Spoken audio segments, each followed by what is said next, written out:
Yezidin ölümündən 5 ay sonra sözünü tutmadığını düşündüyü İbn Zübeyrə xəbər vermədən gizlincə Kufəyə getdi. İslam tarixçisi Heydər Nəzəmə görə İbn Zübeyr Əməvilərin İraqı yenidən fəth etməsinə mane olmaq üçün Muxtarı şəxsən Kufəyə göndərmişdi. Lakin bu bir çox tarixçilər tərəfindən real qəbul edilmir. Kufəyə gələn Muxtar Hüseynin qatillərindən qisas almaq üçün ətrafına insanları toplamağa başladı. Eyni zamanda Məhəmməd Peyğəmbərin səhabəsi və Əli tərəfdarı olan Süleyman İbn Surət Kərbəla döyüşündə Hüseyni tək qoymalarının kəfarəti olaraq Əməvilərə qarşı döyüşmək üçün Təvvabin adlı bir dəstəni hərəkətə keçirirdi. Təvvabin hərəkatı Muxtar üçün çətinliklər yaradırdı. Əli şiyyəsi Kufəlilərin çoxu səhabə olduğu üçün İbn Surəti dəstəklədi və bunun nəticəsində Muxtar özünə lazımi qədər dəstəkçi toplaya bilmədi. Muxtar Təvvabinin hərəkətlərini məğlubiyyətə məhkum, İbn Surətin isə qoca, zəif və hərbi siyasi nəzərdən təcrübəsiz olduğunu bildirdi. Kufə şiələrin az bir hissəsi Muxtarın yanında qaldı. O, Məhəmməd Hənəfidən Muxtarın onun vəkili olduğuna dair yazılmış bir məktubu şiyə böyüklərinə göstərdi.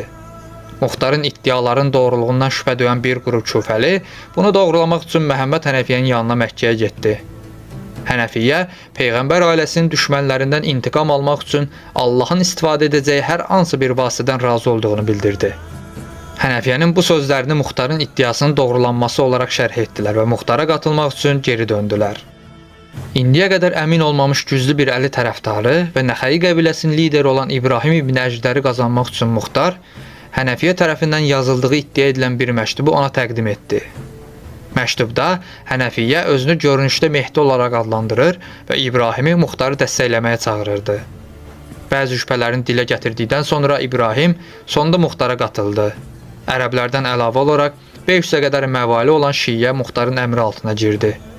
Məvalilər İslam dünyasında, xüsusən Əməvi xilafəti dövründə ərəb olmayan, lakin müsəlman olan insanlar üçün istifadə edilən bir termin idi. Əməvilər dövründə məvalilər, ərəblər də eyni hüquqlara malik deyildilər. Onlar cizyə ödəməyə davam edirdilər və sosial cəhətdən ərəblərdən aşağı hesab olunurdular. İbn Zübeyr 684-də Abdullah ibn Yezidi Kufə valisi olaraq təyin etdi. Muxtardan qorxan İbn Yezid onu həbs etdi. Lakin qısa müddət sonra ikinci xəlifənin oğlu Abdullah ibn Ömərin xahişi ilə yenidən sərbəst buraxıldı. Sərbəst edildikdən sonra Muxtar qiyam fəaliyyətlərinə davam etdi. Təvvabinlər yanvar 685-də Eynəlvərdə döyüşündə Əməvilər tərəfindən məğlubiyyətə uğradı və bundan sonra Əli tərəfdarı Kufəlilərin çoxu Muxtara beyət etdi. İbn Zübeyr hadisələri nəzarət altına almaq üçün Kufəyə İbn Yezidin yerinə Abdullah ibn Mutini vali olaraq təyin etsə də bu işə yaramadı. 685-ci ilin 17 oktyabrında Muxtar evlərin damlarında tonqallar qalayaraq qiyam elanını bildirdi və döyüşlər başladı. Ertəsi gün hökumət qüvvələri məğlub oldu və İbn Muti gizləndi. Daha sonra Muxtarın köməyi ilə Bəsrəyə qaçdı. Məscid minbərinə çıxan Muxtar Kufəlilərdən Allahın kitabı, Peyğəmbərin sünnəti, Peyğəmbər ailəsinin intiqamı, məzlumların müdafiəsi və zalimlarla döyüş əsasında beyyət aldı. Muxtarın qiyamına iki fərqli qrupdan dəstək var idi. Ərəb qəbilə zadəganları və Məvali Əcəm adlanan o dövr İranın fərqli nöqtələrindən, həmçinin Azərbaycandan gələnlər. Muxtar ilk başda onların aralarındakı fərqlilikləri azaltmağa və hər iki qrupu yaxınlaşdırmağa çalışdı. Mosul və Mədain kimi valiliklər daxil olmaqla mühüm hökumət vəzifələri ərəblərə verildi. O zamana qədər müsəlman olsalar belə, ərəb olmadıqları üçün aşağı təbəqəli vətəndaş kimi baxılan əcəmlər döyüş qəniməti, ordu maaşlarına haqq qazandılar və ata minmələrinə icazə verildi. İslam şəriətinə görə müsəlman olmayanlar İslam torpağında at üstündə gəzə bilməzlər ki, Abbasi dövrünə qədər ərəb xilafətində başqa millətlərdən olan insanlar müsəlman olsalar belə, yenə də onlara qeyri-müsəlman kimi münasibət bəsləyirdilər. Muxtar ona qatılan bütün əcəm kölələrin azad ediləcəyini bildirdi və bu da bu qrupdan gələn dəstəyin artmasına səbəb oldu. Şəxsi mühafizəsi də Əbu Ümrə Keysan liderliyindəki əcəmlər tərəfindən təşkil edildi. Ancaq ərəb zadəganları Muxtarın əcəmlərə qarşı siyasətindən narazı idilər. Muxtar tezliklə Armeniya, Azərbaycan, Cibəl və Cəzirənin bir hissəsi daxil olmaqla İraqın çoxunu nəzarətinə aldı. Dəstəkçilərin İbn Zübeyrin nəzarətində olan bəstəni almaq cəhdləri isə uğursuz oldu. Şamda isə iqtidara gələn Əbdülməlik İbn Mərvan itirilən torpaqların nəzarətini ələ keçirmək üçün mübarizəyə başlamışdı. Eynəlvərdə döyüşündən bir il sonra Əməvi ordusu Mosulu işğal etdi və Kufəyə doğru yönəldi.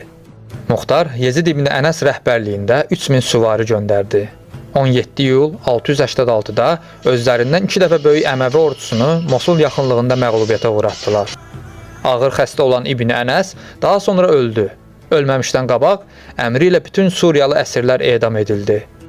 Komandirlərini itirən İraqlılar isə başqa bir Əməvi ordusu qarşısında geri çəkildilər. Kufədə isə İbn Ənəsin öldürüldüyü və ordusunun məğlub olduğu şayəsi yayıldı. Muxtar İbrahim ibn Əjdər rəhbərliyində 7000-lik əlavə ordu göndərdi. Muxtar İbrahim ibn Əjdər rəhbərliyində 7000-lik əlavə ordu göndərdi. İbrahim ordusu ilə ayrıldıqdan sonra əcəmlərə azadlıq verən, Muxtarla arası pozulan Kufa irəli gələnləri Muxtarın sarayına hücum edib oranı mühasirəyə aldılar. Julius Velhasinin Erkən İslam dövründə dini siyasi qruplar kitabında yazıldığı kimi, ərəb zadəganları Muxtara, sən və tərəfdarların atalarımızı alçaltdı, kölələrimizi aldadıb onları atlara mindirdi. Dövlət gəlirlərindən onlara pay verib bizim gəlirlərimizi oğurladın deyə şikayət etdilər. Muxtar mühasirəyə rəğmən İbn Əjdəri geri çağıra bildi. Kufədən ayrıldıqdan 3 gün sonra İbn Əjdərin ordusu geri qayıtdı və üsyan bastırıldı. Muxtar müxaliflərini ortadan qaldırdıqdan sonra Kərbala döyüşünə qatılanlara qarşı qisas almağa başladı. Ömər ibn Səd və Şimr ibn Zilcövşən başda olmaqla çoxunu edam etdi. Kərbalada birbaşa və dolayı yolla iştirakçı olan bir çox insan bir-bir ələ keçirilib öldürüldü. Təxminən 10 min Kufəli ərəb isə Muxtarın əcəmləri ərəblərlə bir tutduğu üçün Bəsrəyə qaçdı. Bu vəziyyət ərəblərin Muxtara olan dəstəyini daha da azaltdı və Muxtar getdikcə əcəmlərə daha da bağlı hala gəldi. Kufədə nəzarəti bərpa edən Muxtar İbrahim Əjdəri İbn Ziyad rəhbərliyində yaxınlaşan Əməvi ordusuna qarşı döyüşmək üçün 13 minlik bir ordu ilə göndərdi. Ordular 686 ilin avqust ayının əvvəlində Mosul yaxınlığında qarşılaşdılar. İbrahim Əjdərin ordusunun əksəriyyətini İranlılar təşkil edirdi. İran piyadaları Muxtarın seçkin birlikləri idilər. Buna qarşılıq Ubeydullah ibn Ziyadın əmrində 60 min nəfərlik ərəb ordusu var idi. Döyüşdən əvvəlki son gecə İbn Ziyadın ordusunun sol qanadının komandiri Ümeyr ibn Hubab gizlincə İbrahim Əjdər ilə görüşdü və İraq ordusu Əməvilərin sol qanadına hücum etdiyində özünün idarə etdiyi birliklərin geri çəkilib İbn Ziyadı döyüş meydanında tərk edəcəyi sözünü verdi. 6 avqust günü Əməvi ordusunun sağ qanadına Hüseyn ibn Numeyr, sol qanadına isə Ümeyr ibn Hubab, süvariləri isə Şurehbil rəhbərlik edirdi.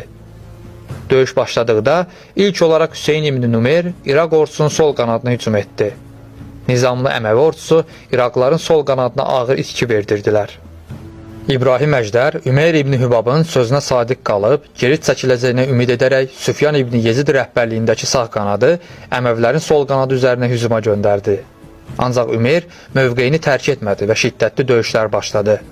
Əməvilərin sol qanadının sağlam dayandığını görən İbrahim taktika dəyişdirdi və birliklərinə Əməvi ordusunun mərkəzinə hücum etmələrini əmr etdi. Əməvi ordusunun mərkəzini dağıda bilsə, ardınca sağ və sol qanadların dağılacağına inanırdı. İbrahim Əjdər yaxın döyüşçüləri ilə birlikdə hücuma şəxsən qatıldı. Hər iki tərəfdən də çox sayda adam öldürüldü, ancaq plan uğurlu oldu və Əməvilər məğlub oldular. İbrahim Əjdər şəxsən İbn Ziyadı bədənin ortasından ikiyə böldü. Eyni zamanda Şərik ibn Hüdeyr adlı bir Kufə əsgəri Hüseyn ibn Numeyri İbn Ziyad zənn edərək hücum edib öldürdü. İbn Ziyadın digər komandirləri Şurehbil ibn Zilkəlah və Rabiə ibn Muharik də öldürüldü. İraqlılar Əməvi qərargahını ələ keçirdilər və qaçan əsgərləri çaya qədər təqib etdilər. Döyüş meydanında öldürülənlərdən daha çox Əməvi əsgəri Xəzir çayında boğuldular. Xəzir döyüşünün dəqiq tarixi bilinmir. Ancaq bəzi mənbələr Hüseyn ibn Əlinin ölüm tarixi Məhərrəm ayının 10-na təsadüf edən avqustun 6-sında gerçəkləşdiyi bildirir.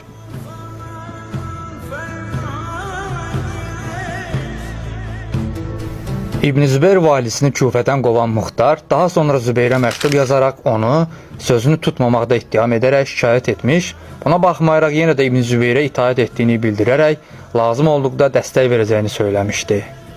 Lakin İbn Zübeyr Kufəyə yeni vali olaraq Ömər ibn Əbdürrəhmanı göndərdi. Ancaq yeni vali Muxtarın rüşvət və hədə qorxusundan şəhəri tərk etməli oldu. 686-cı ildə Muxtar Mədinəyə yaxınlaşan Əməvi ordusuna qarşı İbn Zübeyrə hərbi dəstək təklif etdi. Muxtarın əsas məqsədi İbn Zübeyri iqtidardan uzaqlaşdırmaq idi. İbn Zübeyr təklifi qəbul etdi və Muxtarın birliklərini Mədinənin şimalındakı Vadi Əl-Quraya yönləndirdi. Ancaq Muxtar sərkərdəsi Şürehbil rəhbərliyindəki 3000 əsgəri Mədinəyə girib orada gələcək təzə əmirləri gözləməyi əmr etdi. Eyni zamanda İbn Zübeyr sərkərdəsi Abbas İbn Səhlə Şürehbil ilə Vadi Əl-Quraya getməsini, orada Əməvi ordusu ilə qarşılaşmaq üçün gözləmələrini əmr etdi. Və əgər bu əmr Muxtarın birlikləri tərəfindən qəbul edilməzsə, İbn Səhlə onları öldürmə fətvası verdi. Şürehbil bu təklifi rədd etdi və çox sayda adamı ilə birlikdə öldürüldü. Nəticə olaraq Muxtar bölgəni ələ keçirmə planının uğursuz olduğunu Məhəmməd Hənəfiyyəyə bildirdi. Və əgər Hənəfiyyənin şəhər əhalisinə Muxtarı dəstəklədiyini bildirərsə, Mədinəyə başqa bir ordu göndərməyi təklif etdi. Hənəfiyyə qan tökülməsinə qarşı olduğunu irəli sürərək bu təklifi rədd etdi. Ancaq İbn Zübeyr Muxtarın niyyətini öyrəndikdən sonra Hicazda Əli tərəfdarlarının üsyan etməsindən qorxaraq Hənəfiyyəni həbs edib onu beyyət etməyə məcbur etdi. Bu yolla Muxtarın da Hənəfiyyənin yolunu izləyəcəyini ümid edirdi.